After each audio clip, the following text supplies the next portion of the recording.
Então vamos começar. Seguinte, eu perguntei para vocês há um tempo atrás sobre o que vocês gostariam de ouvir aqui, que tipo de live, que tipo de conteúdo, qual assunto vocês queriam ouvir a gente falar aqui no Instagram. E aí alguns vieram, alguns eu consegui fazer, me mandaram a indicação da musicoterapeuta, a gente fez uma live com ela, me pediram para fazer uma live com um treinador físico, eu trouxe o Thiago, então deu certo. Para quem não viu essas lives, elas estão disponibilizadas aqui no GTV. Então, todo o nosso conteúdo que a gente fez, o que o Instagram salvou, está aqui no GTV para vocês verem quando vocês quiserem, do jeito que quiserem. Então, eu estou colocando eles lá no nosso canal do YouTube também. Então, essa live provavelmente vai para esses caminhos também. Eles vão estar aqui no nosso GTV e vai para o nosso YouTube. Então, se você não conseguir assistir agora, tiver que entrar e sair, ou não tá ocupado no horário, não tem problema. Depois vocês vão ver esse conteúdo. E aí, me pediram para falar sobre autoconfiança. Pensei em vários convidados, várias pessoas interessantes que eu imagino que falariam muito bem do assunto, mas resolvi fazer a live sozinho. E eu acho que faz bastante sentido quando o assunto é autoconfiança. Então, até porque eu queria falar de autoconfiança num viés mais psicanalítico. Eu não queria que ficasse muito nesse lugar senso comum, que eu acho que a gente tem uma visão de autoconfiança como essa pessoa super confiante, que chega nos lugares e de que não tem medo, de que não tem vergonhas. Então eu quis fazer de um viés mais psicológico, falar de como a gente atinge essa autoconfiança e o que está atrelado psicologicamente ao conceito de autoconfiança. Sozinho, bem confiante, Kazu. E é o seguinte, eu queria começar falando para vocês do conceito de autoconfiança quando a gente fala de psicanálise. E a Marcinha, que é do plugin, anunciou lá na página dela essa live e ela até colocou que eu ia falar sobre autoconhecimento. Eu achei muito interessante, eu fiquei até pensando na ligação que eu devo estar com ela deve estar comigo na questão do conteúdo. Porque a live eu coloquei o assunto autoconfiança, porque foi isso que o Matheus, que está aqui na live, pediu como assunto. O plugin ali falando. O Matheus ele pediu como assunto autoconfiança. E quando ela anunciou como autoconhecimento, eu pensei, nossa, era exatamente a pauta da live. E é sobre exatamente isso que eu quero falar. Então, quando a gente fala de autoconfiança, a gente está diretamente falando de autoconhecimento. E por quê? Eu vou explicar. O que acontece? Matheus que mandou para mim, pedindo para falar sobre autoconfiança, e é muito comum a gente receber esse tipo de assunto, de demanda na clínica. Os pacientes, eles falam muito de autoconfiança, geralmente homens. Acho que soltando dados aqui que talvez seja importante, que vocês gostariam de saber. Geralmente são homens que falam de autoconfiança, porque o machismo, ele oprime os homens nesse sentido. Ele exige que os homens sejam super confiantes, que eles tenham uma autoconfiança que é quase dominadora, né? Que eles sejam pessoas que consigam tomar decisões muito rápidas, muito bem pensadas, decidir por ele e pelos outros. Então o machismo ele traz esse peso da autoconfiança. Pensando nisso, que a autoconfiança está ligado com autoconhecimento, a autoconfiança está ligado com machismo, certo? Temos aí uma linha. E aí, por que autoconfiança? Quando a gente fala de autoconfiança, a gente tem que pensar que ser confiante exige algumas coisas. Existem pessoas que são muito boas em fingir que são confiantes, então elas são boas em fingir que estão sob o controle de situações, mas na verdade elas não estão, e isso pode gerar bastante sofrimento interno. Então, mas tem pessoas que são de fato autoconfiantes. E por que autoconfiança com autoconhecimento? A base da autoconfiança é o conhecimento. Então, quando você vai fazer uma palestra, por exemplo... Aí, Kazu, bom em fingir confiança. Quando você vai fazer uma palestra, por exemplo, e você assiste a palestra de um palestrante que é muito confiante, e você fala, nossa, essa pessoa é muito autoconfiante, ele estava muito bem na palestra, carismático. O que essa pessoa tinha de diferente? É o conhecimento do assunto no qual ela estava falando. Então, quando você vai fazer uma apresentação pública, uma palestra, vai apresentar um espetáculo, ter conhecimento do assunto torna você mais confiante. Porque não ter certeza daquilo que você está dizendo, não ter certeza do conteúdo, das ramificações, medo de perguntas que possam aparecer, isso faz com que você tenha uma performance menos confiante. E aí, estamos falando de conhecimento. Ter vergonha de aparecer tem a ver com autoconfiança? Tipo, eu tenho conteúdo, mas tenho vergonha de falar em público. Tem sim, Cindy. Cindy mandou uma pergunta que tem tudo a ver com o que eu estou falando. Às vezes a gente tem o conhecimento, a gente fez os estudos, a gente é uma pessoa bem preparada de conhecimento, mas a gente tem medo de colocar esse conhecimento a público. E isso tem a ver com autoconfiança e autoconhecimento. Então, quando a gente não consegue expressar aquilo que a gente sabe, possivelmente existe um medo de não saber o suficiente. Então, quando você sabe de um assunto, mas você tem medo de colocar ele em público, porque colocar ele em público significa ser julgada por, significa abrir espaço para as pessoas fazerem perguntas, para as pessoas duvidarem daquilo, e aí pode ser que você tenha um problema. Então, sei, tenho conhecimento, mas em algum lugar dentro de você pode existir uma dúvida de será que eu sei o suficiente? Sabe aquela síndrome de vira-lata que entra no lugar de será que eu sou bom o suficiente? Será que eu sei mais do que essas pessoas que estão me ouvindo? A gente está falando que a vibe dela é ter vergonha da voz e da aparência. Então, ligado com autoconfiança, sim. E que coisa louca da gente pensar nisso, né? Você tem um conhecimento que você gostaria de passar, talvez numa palestra, numa aula ou num vídeo, mas a sua aparência e a sua voz te impedem de passar um conhecimento que deveria ser muito mais importante do que a sua aparência em si, né? Então, com certeza, é uma questão a ser tratada. Essa autoconfiança da sua aparência está bloqueando você de partir para lugares mais altos, como divulgar o seu conhecimento. Isso, tem uma psi aqui, Eliette, falando que a terapia pode ajudar. Com certeza. A terapia é um processo e é um mergulho de autoconhecimento.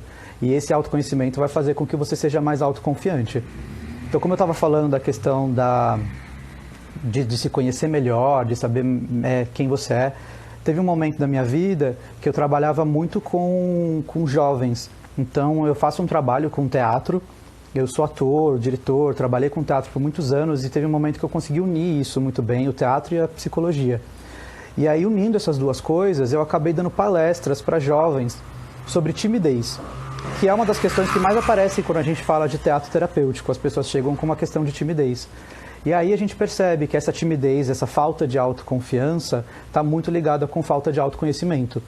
Então, eu dava palestras para jovens sobre os riscos de abuso de substâncias, como álcool, drogas, para eles se sentirem mais soltos e assim poder ser quem eles gostariam de ser. E aí a gente pensa, quando você consome bebida alcoólica, usa drogas, e você fica mais à vontade para ser quem você é, você ganha uma autoconfiança. E essa autoconfiança faz com que você seja mais liberto. Né? Então você fica menos preso às amarras de se sentir julgado. E aí eu falava dos perigos disso, de como era muito mais interessante, mais importante que eles fizessem um trabalho de autoconhecimento como terapia ou atividades terapêuticas do que de fato usar drogas e beber álcool para conseguir beijar alguém numa balada, se divertir de fato. Tem momentos como esse. Então tá tudo interligado. E aí, quando a gente fala de autoconhecimento, o que significa? Quando você tem um autoconhecimento muito bom de si mesmo, quando você sabe quem você é, quando você entende os seus valores, quando você entende as suas capacidades, a sua autoconfiança automaticamente vem junto. Porque quando a gente fala de autoconfiança, a gente está falando desse julgamento externo, né? Desse lugar que vem de fora para dentro. Então, você pode se sentir super bem dentro da sua casa, mas geralmente você começa a se sentir menos autoconfiante. O Cazu falou que o inglês fica fluente quando a gente está bêbado. O plugin está aqui confirmando. É exatamente isso, a gente fica confiante. A gente para de duvidar de que a gente não consegue falar. Porque, de fato, você fez todos os cursos, você pagou todos aqueles meses de FISC, de PBF, então você sabe o inglês, só que você fica com vergonha de falar.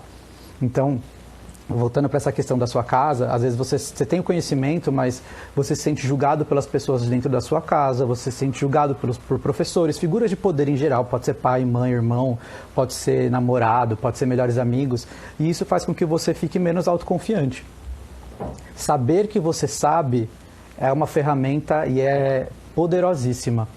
Então, quando você faz um processo de autoconhecimento, você descobre quais são as suas forças. E aí, quando você tem certeza de que você sabe daquele assunto, você pode falar dele com mais confiança. E aí, tudo bem se alguém fizer uma pergunta, tudo bem se você tiver que improvisar, tudo bem se alguém tentar duvidar da sua sabedoria, porque você vai conseguir iniciar uma discussão de alguma forma, ao invés de duvidar se você sabe mesmo. Por isso que a autoconfiança está diretamente ligado com autoconhecimento. E isso vale para todas as pessoas em todas as situações possíveis. Isso vale no seu trabalho, quando você tem segurança de que você faz um bom trabalho, de que você é um bom profissional, dificilmente você não vai ter autoconfiança. Então, todo mundo aqui, né, deve conhecer uma pessoa que entra na sala, que entra nos lugares e passa uma autoconfiança. E aí, se você parar para reparar e fazer uma análise dessas pessoas, por que elas parecem tão autoconfiantes o tempo todo? Existe um lugar de ser quem elas são. Então, todo mundo aqui deve conhecer um amigo, um conhecido, que é aquela pessoa que é muito ela, né? Que fala assim, que se veste de uma maneira que não parece que não está preocupada com o julgamento dos outros, e fala de uma maneira muito singular, se expressa de milhares de formas possíveis e todas elas são muito ela. Isso é autoconfiança, mas isso só vem com autoconhecimento. Como que a gente atinge esse autoconhecimento? Claro, através de terapia, através de processos de descoberta de si mesmo. Mas agora, falando que eu falei no comecinho do machismo, e de como o machismo obriga que os homens sejam autoconfiantes o tempo todo, e isso gera uma questão, gera uma demanda, gera um sofrimento, a gente tem que pensar que o processo é muito difícil porque ser autoconfiante exige autoconhecimento. E para ter autoconhecimento, você precisa abrir mão das coisas que você sabe, ou pelo menos assumir que você não sabe tudo. E isso é a parte mais difícil do autoconhecimento. Está ficando confuso aqui no autoconhecimento e na autoconfiança. Já falei essa palavra milhares de vezes. Mas como funciona? Para você começar a aprender, para você ser um bom aprendiz, um bom aluno de qualquer coisa, seja de matérias da escola ou de matérias da vida, você precisa primeiro conseguir assumir de que você não sabe. E isso é o processo mais difícil, é essa desconstrução. A desconstrução ela é dolorida para muitas pessoas. E se a gente voltar aqui a falar dos homens e do machismo, a desconstrução dentro do machismo é um processo muito difícil. Muito difícil. Boa noite, mãe. A minha mãe entrou, gente. Então, pedir para que um homem que está preso nessa questão de que tem que estar sempre à frente de tudo, tomar as decisões, saber das coisas, assumir que não sabe, de que não tem o controle de tudo, de que não consegue tomar decisões o tempo todo, que precisa de alguém, que precisa de ajuda, que precisa de mais conhecimento, é a parte mais difícil desse rolê todo que a gente está discutindo aqui. Porque mexe com o ego das pessoas. Então, para você trabalhar a sua autoconfiança, você vai ter que primeiro conseguir trabalhar o seu autoconhecimento. E para se trabalhar autoconhecimento, você tem que assumir que você não sabe quase nada. Que é assim que começa o processo de fato de aprendizado. Então, vamos ver se eu consegui fazer uma linha aqui que fizesse sentido para vocês. Autoconhecimento está ligado com autoconfiança, certo? Autoconfiança, autoconhecimento. Para se ter autoconhecimento, é preciso estar aberto para aprender. Para estar aberto para aprender, é preciso primeiro assumir que você não sabe. E essa é a parte mais difícil. Ó, o plugin está dando a opinião. A viagem de entender quem somos, como nós formamos na dose certa. Nem remoer o passado e nem deixar de enfrentá-lo. Usar como laboratório para o entendimento é deixar que fique para trás. Exatamente. Eu acho que muitas pessoas confundem o processo de autoconhecimento com um mergulho muito profundo no passado e remoer o passado.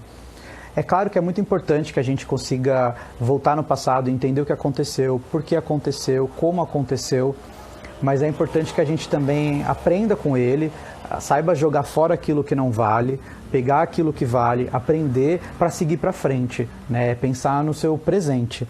Então, terapia não é nem muito pensar em passado e futuro, é pensar no presente. Como é que você vai, nesse exato momento, conseguir fazer mudanças que vão ser significativas para o seu futuro e que vão curar o seu passado. Não falei bonito? Espero que faça sentido. O Cazu está falando que vulnerabilidade é tudo. Exatamente. Quando eu falo que você tem que assumir que você não sabe das coisas, na verdade o que eu estou querendo dizer é isso, que você tem que aprender a ser vulnerável. Então, quando você é vulnerável, significa estar aberto, né? O que é vulnerabilidade? Estar aberto. Então, quando você está aberto a aprender, a ouvir, você de fato vai conseguir se sentir mais autoconfiante.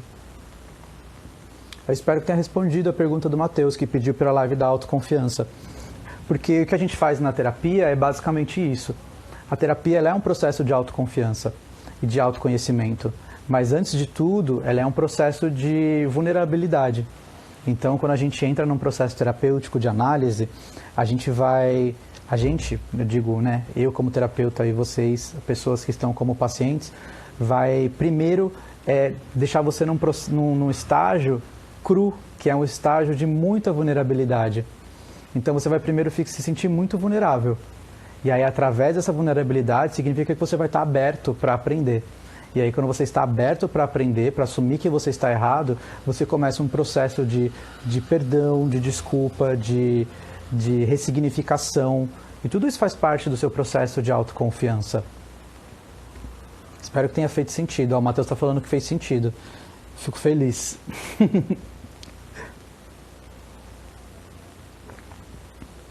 E por que dessa live sozinho? É exatamente isso.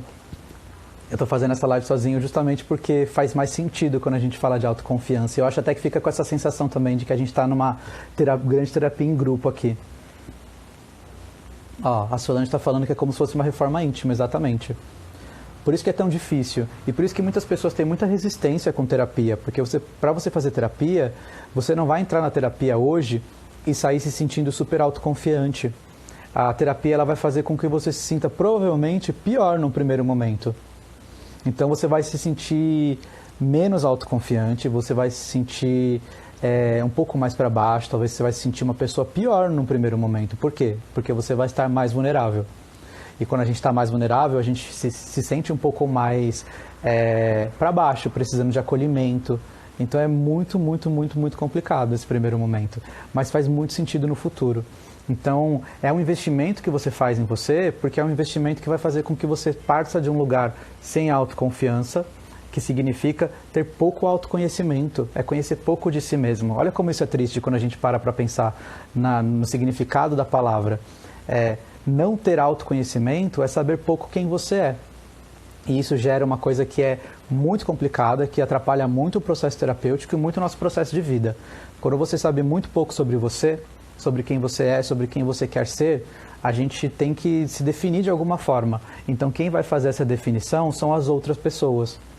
E é aí que a gente acaba caindo em processos de dominação, em relacionamentos abusivos. E quando eu falo de relacionamento abusivo, não é só amoroso. É de amizade, é de figuras de poder, como seus chefes, como pais, como irmãos. Então, é muito difícil nesse começo, porque quando você não sabe quem você é, você dificilmente consegue impor limite, porque os limites que vão impor são as outras pessoas. Então todas essas figuras de poder vão decidir quem você é para elas e vão te tratar dessa maneira. E como você não tem certeza de se isso é verdade ou não, se isso é quem você é ou não, você vai acatar e você vai assumir essas personalidades. E isso traz muito, muito sofrimento, que depois em terapia é um processo longuíssimo para conseguir mudar.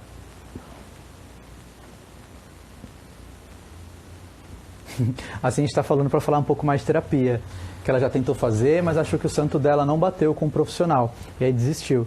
É muito bom você ter falado disso, Cindy, porque fazer terapia, como eu sempre falo, é um processo.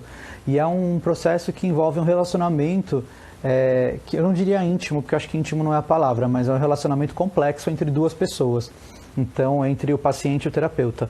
No meu canal do YouTube, eu acho até que está aqui no IGTV também do Puramente, tem um vídeo sobre como escolher seu terapeuta. E eu falo bastante disso, porque às vezes você fica anos tomando a decisão de fazer ou não terapia. Demora para você decidir. É um processo difícil, passar por toda aquela parte que todo mundo passa de mas eu não sou doido, eu vou fazer terapia, terapia é pra gente louca, mas eu não tô deprimido, mas agora eu tô, então eu vou tomar um remédio, e fica evitando essa questão da terapia. Claro que aí já tem uma demanda nisso, né? Já tem a demanda da questão do medo do autoconhecimento, do medo de ter que se quebrar um pouquinho para se remontar de novo, mas assim que você tem o impulso de fazer terapia, e aí você acaba com um profissional do qual você não gosta, e aí eu nem vou dizer se o profissional é bom ou ruim, porque no mercado, claro, como todo mercado, tem milhares de profissionais que são bons, que são ruins, mas às vezes é uma questão de relacionamento. Assim como você, quando você conhece uma sala de 10 pessoas novas, tem aquelas que você bate o olho e fala, essa aí meu santo bateu, essa aí meu santo não bateu, com o terapeuta é a mesma coisa. Então, a minha dica aqui para vocês é não misturar as coisas, é tentar não pensar que não gostar do terapeuta não significa não gostar de terapia, certo? Porque tem uma questão humana nessa equação. E os seres humanos, a gente é um ser de relacionamento, então é importante que você se relacione. Claro, o terapeuta ele não vai ser seu amigo, não é um relacionamento íntimo, mas é importante que você se sinta à vontade. Então, o terapeuta ideal é um terapeuta com quem você se sinta completamente à vontade para dizer absolutamente tudo, qualquer coisa. Desde se você tiver matado uma pessoa no dia seguinte até o que você comeu no almoço. Isso é muito importante. Então, a minha dica é, não gostou de um profissional? Tente outro. E tente outro, e tente outro, e tente outro, até você sentar num lugar e pensar, nossa, é isso. É com essa pessoa que eu quero discutir as minhas questões mais profundas, mais íntimas, porque eu acho que essa pessoa pode me ajudar. Certo? Então, terapia e terapeuta são coisas diferentes. Aproveita o impulso e marque vários. E tá tudo bem, viu, gente? E tá tudo bem trocar de terapeuta. Eu sempre indico para os meus pacientes que se eles não gostarem da sessão comigo, que não significa que eles não gostaram de terapia. Que eu me coloco no lugar de ajudá-los a encontrar um outro terapeuta, porque faz mais sentido.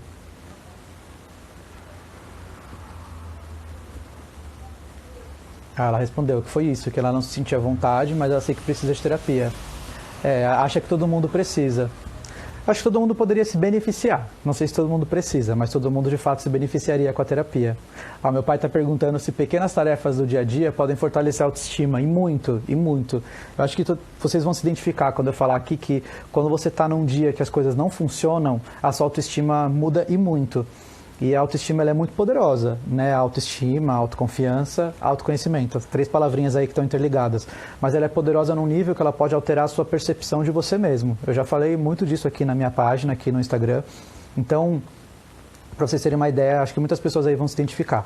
Quando você está num dia que não funciona, você vai abrir seu e-mail e dá um problema, você tem que reiniciar a senha, você não consegue, seu computador dá um pau, e aí você vai entrar naquela reunião, aí seu computador quer reiniciar, e aí você entra num processo e aquilo não vai funcionando, aí você vai fazer um café, você derruba a xícara, quebra.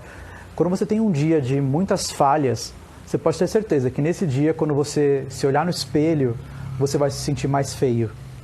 Nesse dia, quando você precisar tomar uma decisão importante, você vai se sentir mais na dúvida. Então, por quê? Porque falhas ao longo do dia faz com que você se sinta muito, muito pior, faz com que você se sinta menos autoconfiante. Quando você tem vitórias, e aí com certeza muitas pessoas aqui vão se identificar, você se sente muito mais autoconfiante. Então, quando o seu dia dá super certo, você fecha um bom negócio, você vai bem numa prova, você faz uma comida muito gostosa. No final desse dia, quando você se olha no espelho, você se sente lindo, você se sente gostoso, você quer fazer uma compra, você quer sair, você quer ser visto por outras pessoas, porque a sua autoconfiança está lá no alto, por conta de pequenas vitórias do dia a dia. Então, tudo isso está com certeza muito interligado.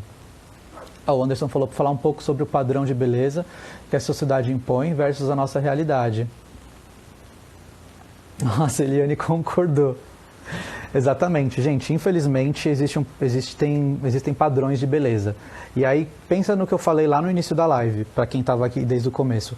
Quando a gente fala de autoconfiança, a gente fala de autoconhecimento. E ter autoconhecimento significa que outras pessoas não vão conseguir vir de fora dizer como você deve ser. Tá aí que a gente está falando de uma sociedade extremamente doente, onde poucas pessoas trabalham o autoconhecimento. Então, o que é o padrão de beleza? O padrão de beleza é a parte da sociedade mais dona do poder, dizendo como você deve se parecer, como deve ser a sua aparência. E aí você aceita, a gente aceita, porque a gente está num processo de autoconhecimento ainda. Então, padrões de beleza, eles são um sinal de uma sociedade doente com pouco autoconhecimento.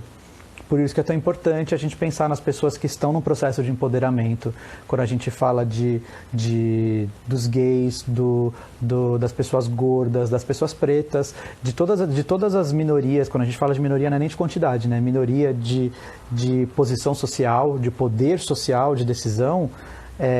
Quanto mais essas pessoas se empoderarem, que significa adquirirem autoconhecimento e amarem aquilo que elas descobrem sobre si mesmas, menor é o poder do padrão de beleza. E eu acho que padrão de beleza está com os dias contados, inclusive esse termo.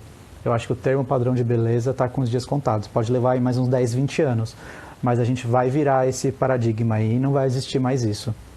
Que bom. Mas é exatamente isso. Eu espero ter respondido a questão do padrão de beleza com a sociedade impõe nossa realidade. Sim, eu espero ter respondido, até porque faz bastante sentido com o que a gente está falando. Gente, são 7h30, eu tinha pensado nessa live bem curtinha mesmo, para ela ficar um conteúdo bem sucinto aqui depois para quem quiser assistir. E porque eu estou sozinho, não tenho muito o que falar sobre o assunto dessa forma mais ampla, né, generalizada. Eu tenho medo de ficar muito amplo, muito genérico, e aí entrar num senso comum de acabar acabar falando só coisas, né, frases empoderadas que não tem muito sentido de fato com o assunto. Então eu vou me despedir de vocês. Eu estou muito feliz que vocês participaram, que tiveram várias perguntas, várias pessoas entraram. Eu não estava esperando que tantas pessoas fossem participar, até porque geralmente nossas lives elas têm mais visualizações depois que elas são disponibilizadas, porque aí todo mundo pode assistir no horário que quiser. Mas que bom, Celiane. Se eu não me engano, Celiane está em Portugal, né? E lá o horário está bem mais tarde. Eu gostei do formato, gente. Assim, a gente está falando para fazer mais dessas. Com certeza eu vou fazer mais. Vou fazer mais lives nesse sentido, porque eu acho que tem esse lugar de terapia em grupo. Então, fiquem de olho no Instagram do Puramente. Eu estou sempre postando lá dicas, pedindo coisas para vocês. Então, quando eu postar de novo perguntando o que vocês gostariam de ouvir, de que tipo de assunto vocês querem discutir numa próxima live como essa, nesse lugar mais terapia em grupo, aí vocês deixam as suas sugestões, que eu faço sim. Eu volto para fazer, porque para mim é um prazer poder falar com vocês e ajudar, nem que for um pouquinho. A minha mãe, beijo, mãe! Então, beijo, pessoal. De novo, obrigado e até a próxima. Temos aí convidados na linha de espera com assuntos muito, muito, muito legais. Então, vamos ter lives com convidados ainda. Mas eu fiquei feliz que fizesse só com vocês. Certo? Até a próxima, gente. Um beijão. Boa noite. Tchau, tchau.